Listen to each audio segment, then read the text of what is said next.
ప్రకాశం జిల్లాలోకి ఎప్పుడు వచ్చినా నాకు నా పాదయాత్ర గుర్తొస్తుంది. ఈ రోజు నేను నడుచుకుంటూ వస్తున్నప్పుడు అందరినీ కలిసా, గట్టిగా నా చేయి లాగారు. నాకు యువగలం పాదయాత్ర గుర్తొచ్చింది. మీరు చూపించిన ప్రేమ ఇంకా నా చేతి పైన ఉంది. అందరు నా చేతులు గీరారు, ఒకరు నా చేయి కూడా కొరికారు. మీరు నా పైన చూపించిన ప్రేమ, అభిమానం నా జీవితంలో ఎప్పుడు మర్చిపోనని ఈ సభాముఖంగా ప్రకాశం జిల్లా ప్రజలందరికీ నేను తెలుపుకుంటున్నా. ఉగ్ర నరసింహుడు నన్ను వదిలిపెట్టాడు కదబ్బా. కొన్ని కోరికలు కోరారు. మొదటిది రైల్వే ప్రాజెక్ట్. గౌరవ చీఫ్ సెక్రటరీ గారు నాకు ఇప్పుడే చెప్పారు, ఏప్రిల్లో అవసరమైన నిధులు మేము విడుదల చేస్తాం. ఆగస్ట్ లో గౌరవ ముఖ్యమంత్రి గారిని తీసుకొచ్చి ఆ రైల్వే ప్రాజెక్ట్ కి మనం ప్రారంభిద్దామని తెలుపుతున్నాం. వెలగొండ ప్రాజెక్టు కూటమి ప్రభుత్వానికి ఒక ప్రయారిటీ. ఆగిన పనులు తిరిగి ప్రారంభిస్తాం. చివరి ఎకరానికి సాగునీరు అందించే బాధ్యత మేము తీసుకుంటాం. ఇంకా తాగునీరు గురించి నేను చెప్పాల్సిన అవసరం లా. తాగునీరు శాఖ మంత్రి ఎవరు నాకు అన్న సమానమైన పవన్ అన్న.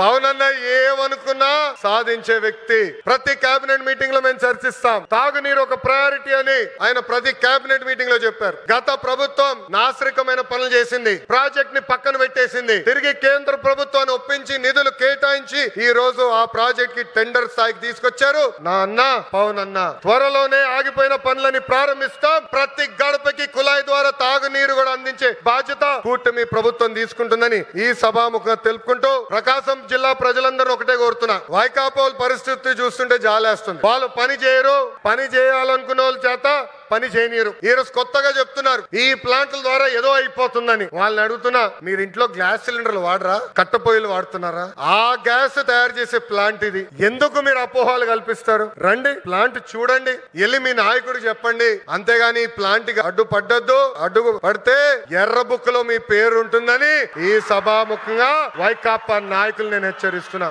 మంచి పని చేసాక వచ్చా, దమ్ము ధైర్యంతో ఈరోజు నిలబడి చెప్పగలుగుతున్నా. 10 నెలల్లోనే ఎవ్వరు ఉంచిన విధంగా ప్రకాశం జిల్లాకి నేను ఈ ప్లాంట్ తీసుకొచ్చా. అంతేగాని తప్పుడు ప్రచారం చేస్తే నేను మిమ్మల్ని వదిలిపెట్టనని ఈ సభాముఖంగా వైకాపా నాయకులకు నేను హెచ్చరిక చేస్తూ